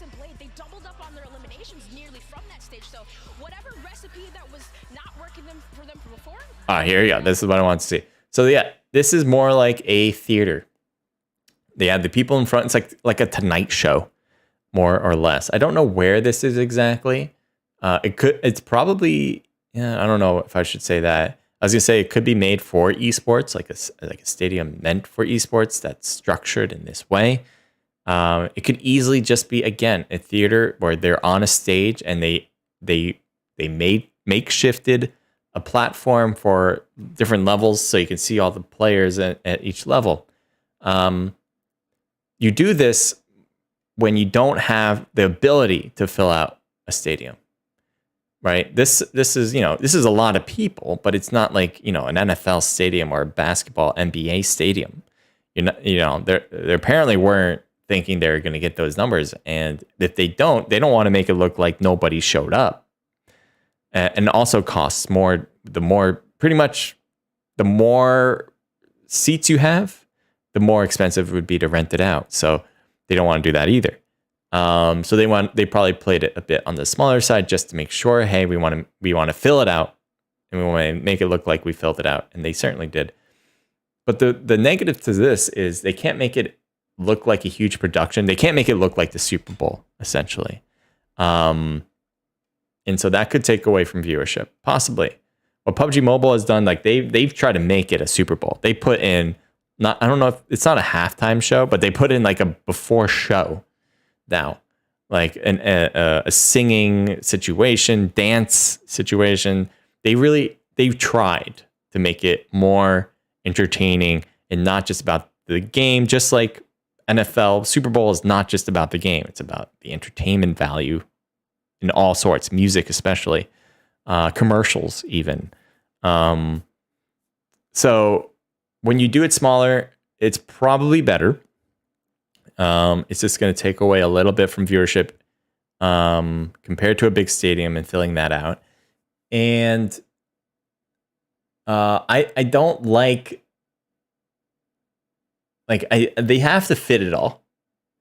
And this is the best way to fit it all, pretty much, in a smaller setting. But I do really like the way PUBG Mobile does it, where everyone kind of gets their own circle. And then they go around the stadium pretty much based on that circle. And in the middle, there's like a stage where generally different things happen outside of the game, especially. Yeah, I don't really.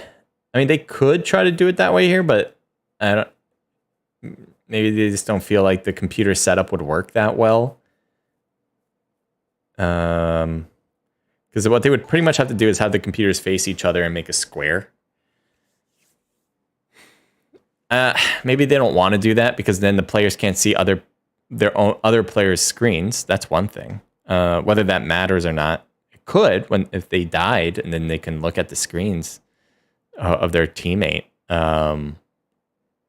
It might be easier for communication that way too, and it also shows more collaboration, I guess, at the end of the tournament. Like, let's say this team wins, they can easily get to their teammate and be like, "Hey, great job."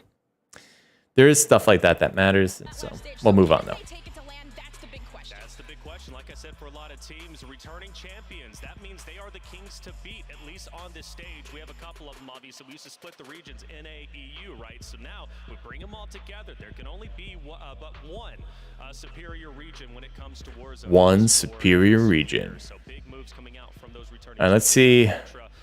Let's move on. NA used to say that EU played weird. Well, NA and EU have been playing. Let's see. This seems to be a cut. Brad, you are known for your bucket hats. We see them in the back of your stream. We know that you go through a process of picking them out prior to each and every competition. Which one is your favorite? Will you be wearing it tomorrow? Why are they braiding his hair? I don't know. Is the purple one that I wear, honestly, only because it fits on my headset really easily. I always wear the expensive buckies for tournaments for sure, especially a tournament like this. I mean, this is crazy. All is right in the world. We have a bucket hat on the head of Bread. Now you have to go ahead and rate their braiding skills. I don't even think you can put on a scale. It was so bad. Yeah, good. You meant good. Yeah. It was off the charts. There's a different kind of slang term. You meant good. Good to know. Well, thank you guys so much for being here. Completely good luck this weekend. Hopefully you guys do win, but you guys have any last shouts before we leave here? For all the people that are supporting us, thank you guys so much. It means the world. Obviously, there's like a ton of tweets and stuff. Obviously, it means a lot to us. So thank you so much for cheering us on, and we will bring it home for you guys for sure. I don't think there's anything that I can say to beat what Joe just said. So I'd say the same thing. A nice little thank you to everyone again that's supporting us. We really appreciate it. Thank you to everyone. That's it. And shout out to Signal 50.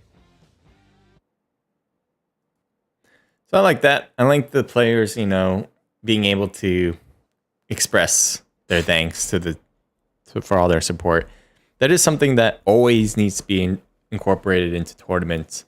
Like, it's right there next to gameplay to me. It's like showing players physically and showing their emotions in like their personality.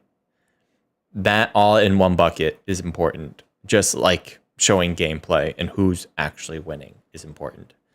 If you don't do that, it kind of makes it mechanical. And I would love to do stuff like that, as I've always mentioned, but it is something that would require a team, something that would require a lot of resources, a lot of expensive resources. And maybe one day we'll get there, but for now, we do it in a way that is feasible. And so, but that is huge, right? Being able to showcase players, not just their gameplay, but their personalities. Definitely want to add that if I had the chance. And I think they do that with all major tournaments at this point. There is no question about that.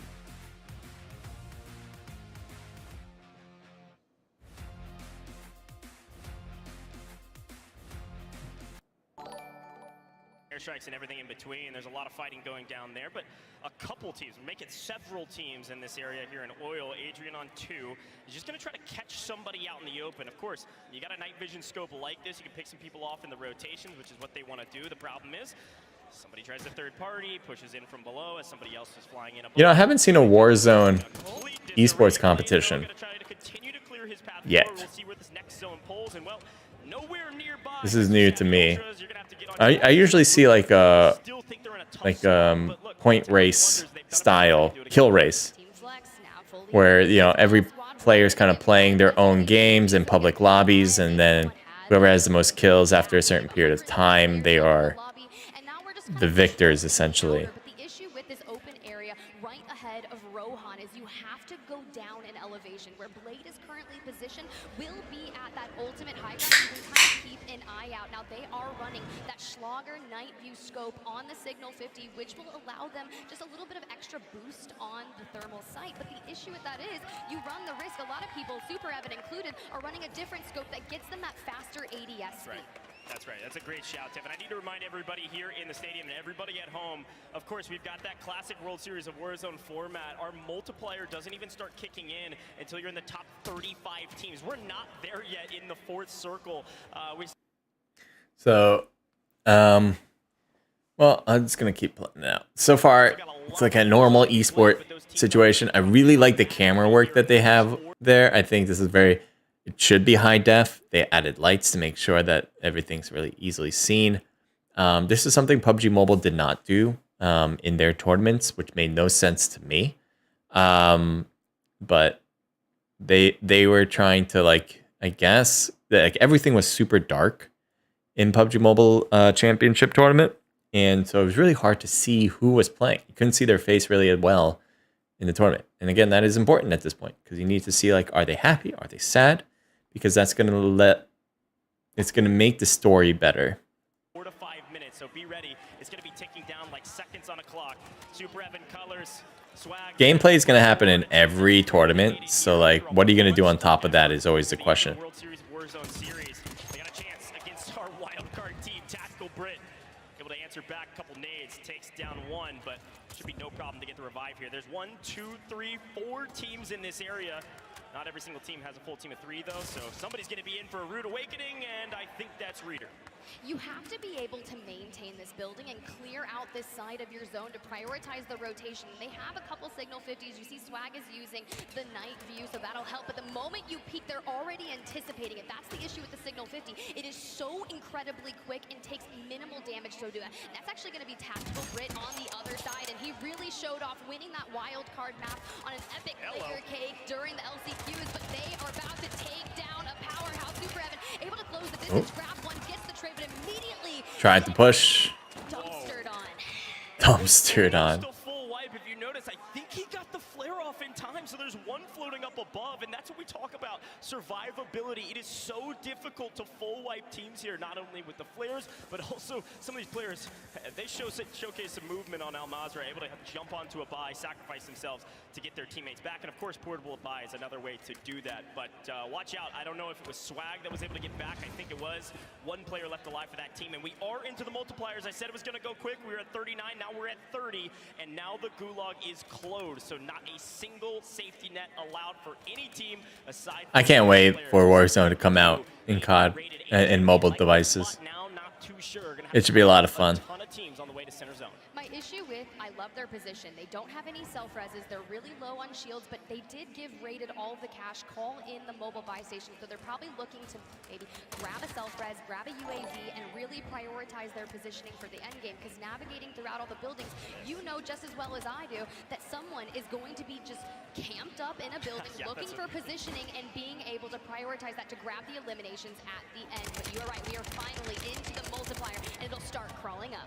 Sage on 6 with 8 downs. This team has been the top of our leaderboard since the very beginning, in a little bit of trouble, but they've got player advantage. They are not worried at all. There are 3 Slayers on this team, but 2 specifically playing the Slayer role. Shifty has elected to take up the dirty work role, as we call it. I was talking to Repulse before this, who was kind of coaching them prior to the watch party. I'm going to move forward. Just want to see what it looked like for a bit. Had the durable gas mask, and as we run back those celebrations, operations. That just goes to show you how important it is to find those gas masks early on and be able to anchor it out. Come a long way with tournaments. I feel like it's gotten a lot more cleaner. A lot. Let's see what this looks like. Joe that you took out? Say that again. Oh, Joe? I mean, don't matter who I take out, they all suck. So. Is this going to be your only victory on LAN, or do you feel like more's coming? No, that's a marathon, not a race, and we're here for the long run. Yeah, no sprint to the finish, although that was an aggressive game from you boys. I do want to come over to Miapo as well before I send you back to your booth. We were talking yesterday about the fact that you were caught up in the Canadian wildfires early this year. You had to leave your home during the qualifying period. With that in mind, what's it like now being here on LAN and just being able to blow the competition away? Like, it's good to be back playing, you know, like the tourney. You are quiet but incredibly deadly. What's your focus like when you are face to face with the enemy? What's it like? Yeah, what goes through your mind? Because you're a silent assassin. Oh, I just love playing like 1v1s. Like, I just love shooting like back, you know. Have you got a message for anyone who wants to 1v1 you today? I'm down to 1v1, like, you know, because I always play against Soka. And who wins in the 1v1s between you and Soka? Soka. Soka, that's not true. He's being incredibly humble right now. But you know what? Soka's his team captain. He's got to show him some respect. We're going to head back to the desk as these boys head back to the booth to see if they can keep up. So, I mean, that's not a problem. I like that. You know, when it used to be where like a lot of players were like him, where they didn't like, they're kids still. Like, I don't know how old they are. He might be older, who knows? But like, you know, a lot of times they're just like really young. And we, you know, especially when you think about like even like people in the NBA or even the Major League Baseball, like these guys are they're just hot out of college. I mean, and so they're you know, like, if you remember yourself in your early 20s, if you're in your early 20s, or like maybe even, you know, I don't know if these guys are like 19. I don't know the age necessarily, but like think about like assuming that they're like in their early 20s. Like it wasn't easy to speak in front of a whole crowd of people. Like, that is wild. Even to me, like now, like I you know, if I have to speak in front of a crowd, I have to like prepare myself and be like, all right, I know I gotta be able to like answer all these questions. And they're not like hard questions. She's not like putting like a math equation in there, but like she is bringing up a question that like, and he's not the best at answering. So like, I like the honesty. I like the realness, and it's not like a one that he kind of came up with because it was workshopped by a group of managers for the team and whatever. I like that they have a mix, right? The guy on the left spoke the best. I don't know about the guy in the Sopranos t-shirt guy. I'm sure he speaks fine. I don't know. But the guy on the right doesn't. And that's fine. Like it's a real mix of personalities that is in reality as well. Saying, even if you don't have the greatest interpersonal skills, you can still be a great player. And for someone who says like, you know, only nerds can play or whatever, well, then what about this guy who speaks very well and has a very much an intact communication skill? That, you know, maybe a nerd too, could be really smart, but someone who is able to speak in a normal way. What do you have to say about that? So it's like good. It's a cool mix. Got this momentum. All right, what a game, number one, and to be expected, right? I mean, it was exciting with some early exits and some big victories. Hisoka saying everybody, I mean, come on with that energy Juki's had. Hisoka's been the same way. He brings that energy of I'm the best, nobody can beat me, and he brought that and wins game number one. All right, the treasure box seems to have gone off. Agumon, congratulations, you've won. Let's see their highlight reel. Their drop spot, they're locked in, they have their game plan, but guess what? You're playing against a lot of players who maybe you haven't played before. And we kind of heard some people maybe shifted their sort of game plan, start landing there, maybe think that they were going to be uncontested landing there. And it just kind of, you heard Tommy say, kind of ended up in a third-party situation. And I don't care how good you are as a player, those are tough to come out, especially if those two other teams decide that they want to focus you. Hey, Dandro said changing game plans. Let's talk about Azed Enigma, who changes his landing spot very, very quickly off of drop 1. Yeah, well, right at the very start there, we see Azed and Cole landing. They got the drop on them, but they lost anyway. They decided to change that because they took a look at where every NA team was landing, and they wanted to avoid Hisoka. Turns out that was a very wise move, wasn't it? But he decides to land airport, and then they bully DBZ away. And the important thing about that is we're going to be watching and seeing what's going on here, but that is going to evolve throughout the day. Certain teams are going to be pushed away from POI, certain teams are going to dominate, but all the way through, we're looking to see who comes out on top in these opening engagements. And Dream, I want to talk to you real quick and just throw something off the jump. Brit, by the way, take it at the Super Evan. Are you kidding me? I know, that was crazy. I mean, the fact that he's in higher placing, of course, than TBE at the moment, right? It's not like they can't come back. Got a foot shot. What was really crazy, of course, even in this end final zone, how all right, everyone was that's all I got. And of course, he's so We'll cut more if we want later on, another time. But that's another section of our esports commentary. As far as totality in this tournament, let's kind of recap it off. Esports has definitely gotten more and more cleaner. Like, there are things you have to do, and they do it. Rather than like it used to be like you can pick your poison. Sometimes audio would mess up because it's really difficult, and so like we've now gotten to a point where like all these are pretty clean. Audio could still be an issue for some smaller tournament organizers. And when I mean small, I mean like smaller than the World Championship final. It's gonna happen where mess ups will happen on smaller times, but like this is super clean. They have like 4 casters, which is great. It's not just 2. They have a host. It's all great. And I think the players also are taking this more as an opportunity, not just to obviously win, which they always have, but taking this up as an opportunity to promote themselves and to promote their team, because they realize that doing that will get you sponsors, will get you support from people who want to watch you.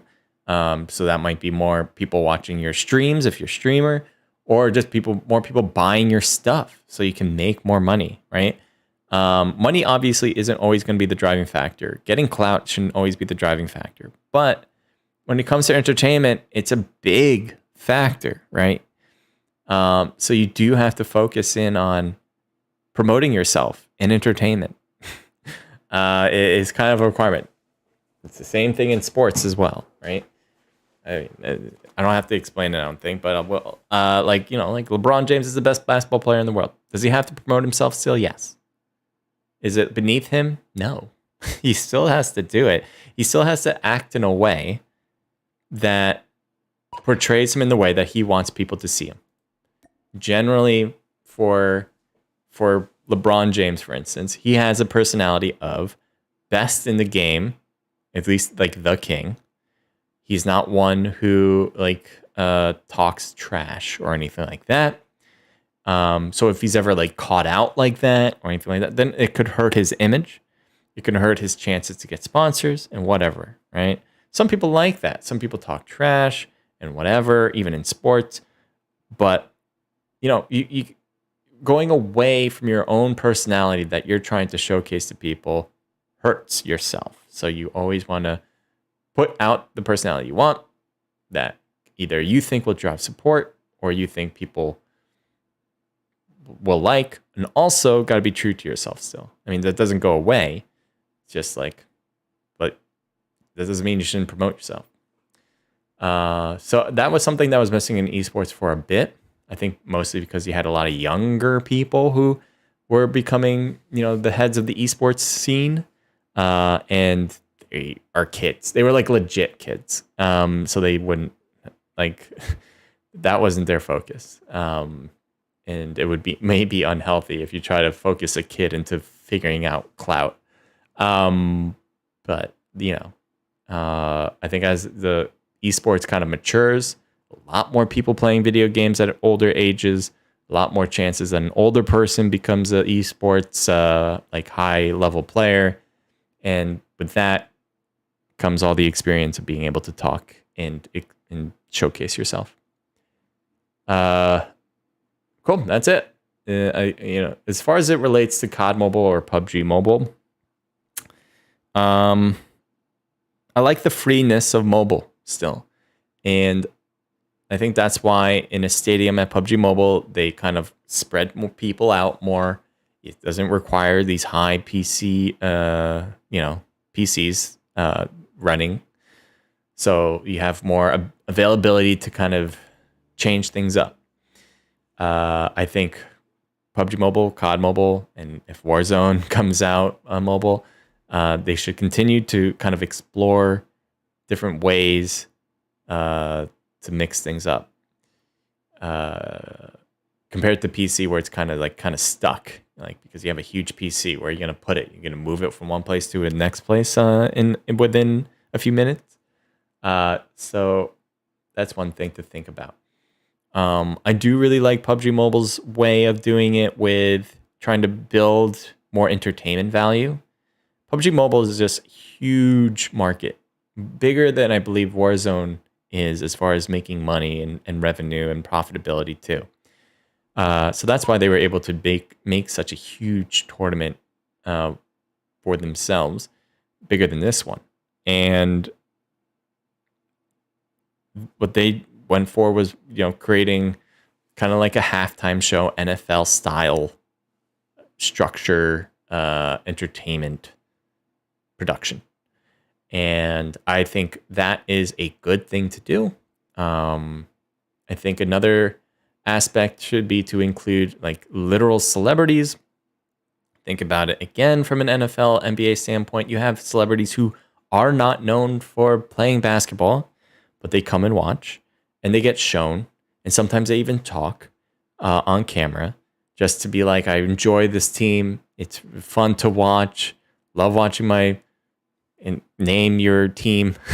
And, that's all they really have to say. And it's great because it kind of says like, oh, it's popular. My favorite person that I like in music or acting is there. I want to go there, right? Like that's kind of like the point. So making it viewer friendly for general public is important. I don't know how you do that. Gaming is such a like boys thing that it really makes it difficult. You can say the same thing, I guess, about football and basketball. It's more of a boys thing. But I think it's easier for families to get into than gaming because there's the connotation of gaming is not good for you. So, sports is, which it legit is, activity, playing, sports is legit good for you. But not a lot of people understand that esports in playing video games is good for you. Mental health for one point, but also a point of like building out communication skills, strategies, right? You wouldn't say chess is bad for you, right? You would say chess is good for you because it builds out strategy. Same thing goes with gaming. It's the same thing. And it's even a higher level because now you have to communicate if you're in a team sport or a team esport. So just like anything though, there's a level to how much is too much. And I agree with that too, right? If you're trying to be the best in esports, you can't be playing 12 hours a day. You got to play a certain amount and use some other times to kind of learn about the game in different ways, to mix things up. Still got to get exercise, stretch, and all that. But it doesn't mean it's bad for you. And so I think that's where the miss is. I think you probably have a lot of people watching in here that are like more teenage years. They're not with their families necessarily. And you might, if you're young 20s too, and so on and so forth, but it's not like a family oriented. And esports needs to be able to effectively communicate that and also and showcase that, like show that it is good, right? Show that you can get a college degree from it, or show that you can say I played video games, like maybe one of those like short stories for one of the teams that say I played video games. I didn't make a lot of friends in school, but I was able to make a lot of great friends here with the people that I play with even today, and kind of learn different skills based on that. Those kind of stories needs to come out more, and I think that is kind of the direction they're heading to now with kind of those talks on the side. Their host wasn't bad. I think the host could obviously have better questions than what she used. I think she kind of lost track of the questions because the answers were so short that she kind of was caught off guard. But nonetheless, the questions could be more about like why join this team? What do you like about this team more than other teams? What's it like being in a community like this that support you, and what are the pros and cons? Even you can go with the cons, but like I think once families understand, just as normalized as going to a basketball game is kind of normalized for families, that's when esports will really take off. But it's also, in order to get there, tournament hosts that do these major finals and such need to be able to express from their players that it is healthy and good to be a gamer, essentially. All right, that's it. I hope you guys enjoyed. We'll